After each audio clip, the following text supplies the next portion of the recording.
Ասում եք մենք ունենք տարաձայնություններ բանի հարցում, ուրեմն քարտեզի եւ եկեղեցու հարցում։ Հա, ունենք այստեղ տարաձայնություններ, որտեղ մենք ուրեմն եկեղեցու կողքին ենք եւ չենք ընդունում կուսակրոնության ուխտը խախտած, ուրեմն եկեղեցականներին դուք ընդունում եք։ Էսա մեր տարբերությունը, մենք ընդունում ենք Հայաստանի Հանրապետության սուվերենությունը, դուք չեք ընդունում։ Էսա մեր տարբերությունը եւ սա անկյունակարային տարբերություն է։ Էլի եկել հին թեմաներից եք խոսում, ցեղասպանություն, ուրացում եւ այլն եւ այդպես շարունակ։ Գործընկերս Եղոյանը հարցնում ասում է, բա ինչքան գումար է ծախսվել ցեղասպանության ճանաչման գործընթացի վրա։ Հակառակը կասեմ, բա ինչքան փող եք աշխատել ցեղասպանության ճանաչման գործընթացի ժամանակ, մոնետիզացնելով ցեղասպանության ճանաչման գործընթացը, նույն ձև մոնետիզացնելով Արարատը։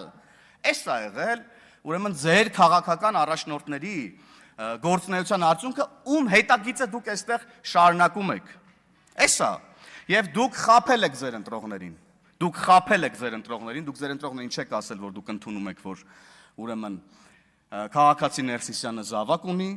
դուք ուրեմն չեք ասել, որ դուք թրիփը համարում եք ճանապարհ,